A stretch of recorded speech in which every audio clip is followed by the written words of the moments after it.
Elden Ring Nightreign, the next child in the FromSoftware family, the next game which will be a Michelin-star meal-esque game, the best of the best. I have played 4 hours of Elden Ring Nightreign's network test, and this is what I have to say. From combat, bosses, average run, and issues the game had, this is my experience playing Elden Ring Nightreign. But before that, mind helping a boy out and reaching 10k subs in 2025, 95% of who watched my last video is not subbed. But starting at the beginning. The start is the same as in any FromSoftware game, but now you don't create your own character, you get to choose out of 4 classes. In the main game, this will go up to 8. In the network test, we have Wilder, Guardian, Duchess, and Recluse. Every character has 1 passive skill, 1 ability, 1 ult, 4 item slots, and 2 talisman slots. They can wield up to 3 weapons in their left arm and 3 weapons in their right arm. Every weapon obviously has a passive effect and a Ash of War. Baldur is your strength build combat type. His job is to attack the boss and do damage. His passive is named Sixth Sense. The description explains this passive the best. Chief Death at a single time. His ability is named Claw Shot. This is a rappel rope with an anchor at the top which can move you around 10 or so meters. Unless you have a target locked on, this will make you go a bit further, but not a lot, around 10 meters or so. But I did not play a lot with Wilder, so I wanna know. This allows Wilder to quickly get to his teammates and to help them. Or get to the bosses and launch his ultimate, a big close range blast named Onslaught Stake. This can do okay damage, but it also does, I believe, fire damage. But the best case scenario for this is when you need to stun something, and from the stun it will give your teammates more time to maybe pop a flask, I don't know, do other abilities or revive each other. Wilder is a good class, but the most you can make of him is not just with his abilities, straight up, but it is how you use those abilities in tandem with your teammates for the most effective use case. Next up, Guardian. He is your tank who needs to take up all the aggro from the boss. His passive ability is called Shield Bash. The name says what it does. You bash your shield at the enemy to stun them and prep them up for something even bigger. Guardian's ability is Whirlwind. It is a whirlwind that does minimal damage and also stuns your enemy. The ult is called Wings of Salvation. You launch in the air and attack the boss while flexing as hard as you can. Don't tell me this does not look amazing. And it does help in reviving your teammates instantly. So this could also be used as a last ditch effort to revive both teammates with a single use of the ult instantly without you getting hit, because you're in the air. The Duchess is a glass cannon build. Duchess can do massive damage and take a massive amount of damage. Duchess's passive is named Magnificent Poise. It's a double dodge, where you can press dodge twice to go further away. It helps with dodging, obviously. The ability of the Duchess is the most OP thing there is in Nightreign, and you can't tell me otherwise. It is named Restage. It allows the last 2 seconds of damage that the boss took to be replayed and applied a second time.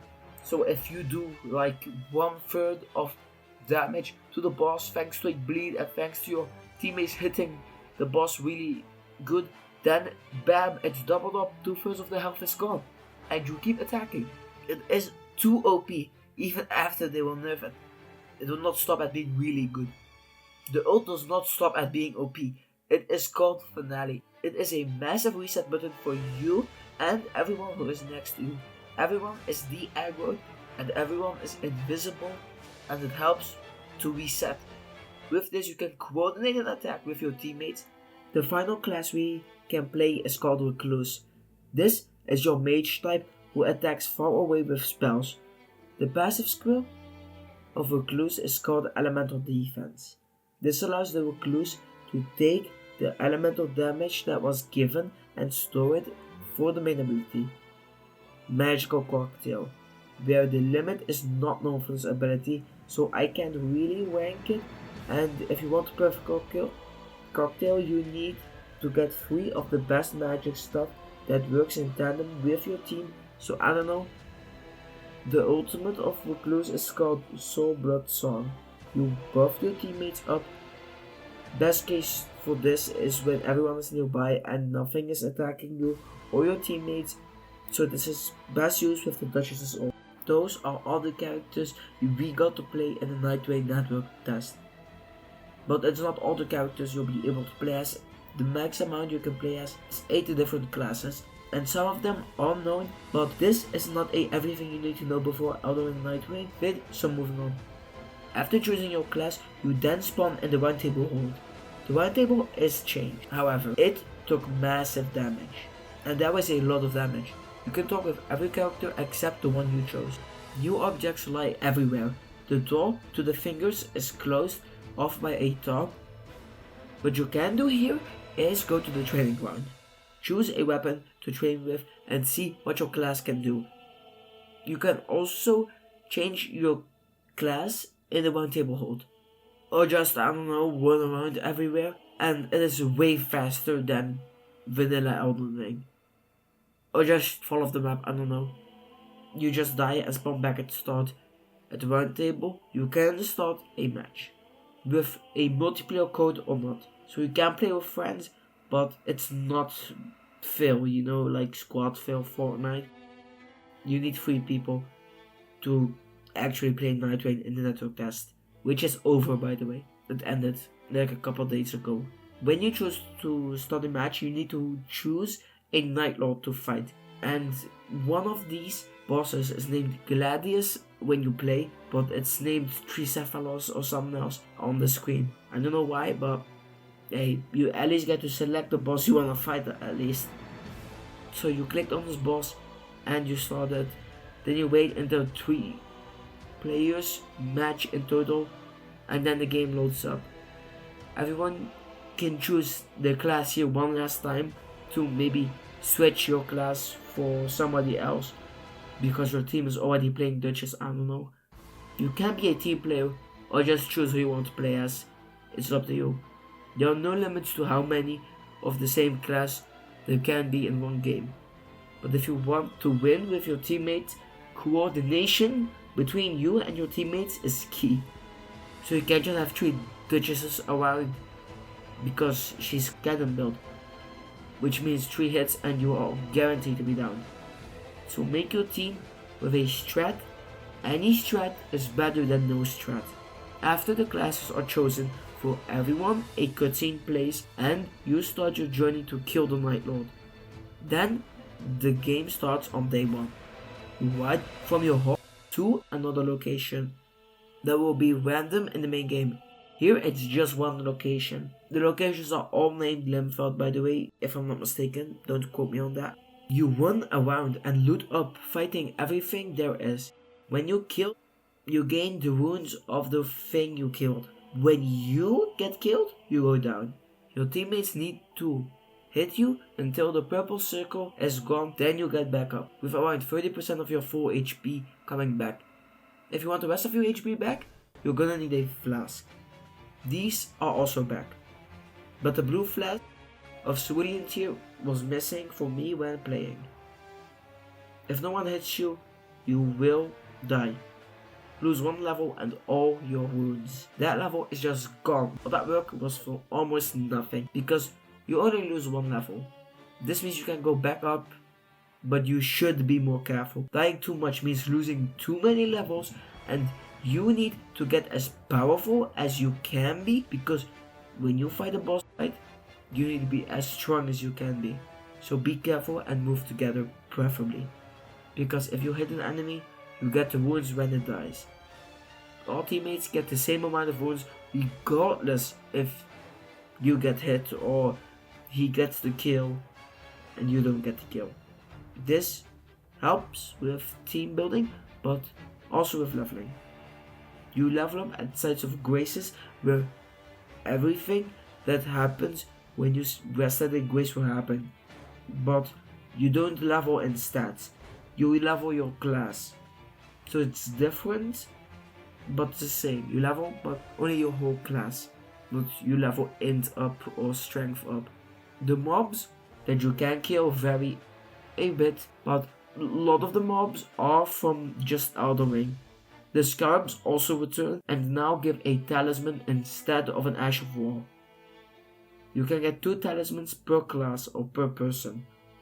The more enemies you fight with, the more enemies you get the wounds from, which means the stronger you'll be for the boss fights. And if you can finish those boss fights, you can get to more boss fights and just get better and better and better. But the regular bosses, they hide in locations. This can be underneath a fire touch, near a tower, river, or any other big location. Churches of America give an extra flask charge. Some places, like the tower, can give you a mini challenge you need to do before you enter them. The solution I found to enter the tower or the rise is to circle around it until you see this blue glow thing hiding in a bush, and if that happens, you get a notification in the game saying the rise is now open. You do need to touch this blue thingy, but yeah, moving on. You can climb this rise, and the climbing is smooth. The movement is also smooth and way faster than base Elden Ring.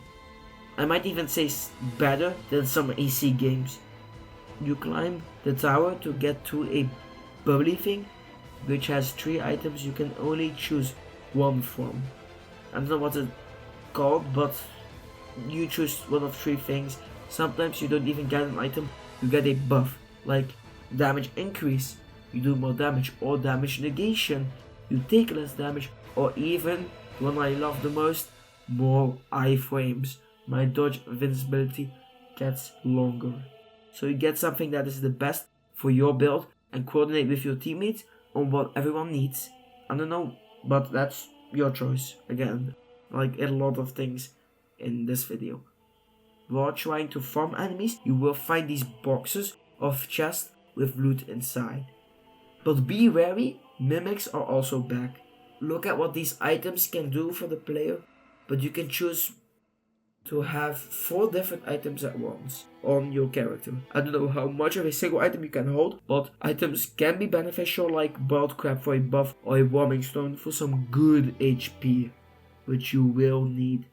A starlight shard will give you FP obviously. After some time, a storm comes, or in this case the rain, which means you'll get damage. The hit rate is low, but it does help not going inside the rain for too long. I'll say more than 2 minutes is really bad. The rain keeps on enveloping the map until you get to a boss arena where some goons will first decide that you are their food. In this part you need to be the most careful out of any except the final boss, the Nightlord boss. But when you're gonna fight them or any other boss, you'll need as much flask as you can get. So when fighting the henchman, you should not lose any amount of HP, because the more HP you have, the longer you can fight the boss or help your teammates. The bosses vary, but the ones I have fought were Centipede Demon, Draconic Tree Sentinel, and the West Royal Cavalry Squad, I don't know, Demi-Human Queen and Swordmaster, and Morgoth. Morgoth is named Fell Omen, but he moves just like how he does in the main game. When you beat one of these bosses, you get the same weird bubbly thing from before, because it happens when you beat any boss, except at the end, the Nightlord boss fights, but those are different, so yeah. And you do the same thing, you choose some item to upgrade yourself or your teammate, but after that, the map opens up again, and day 2 starts.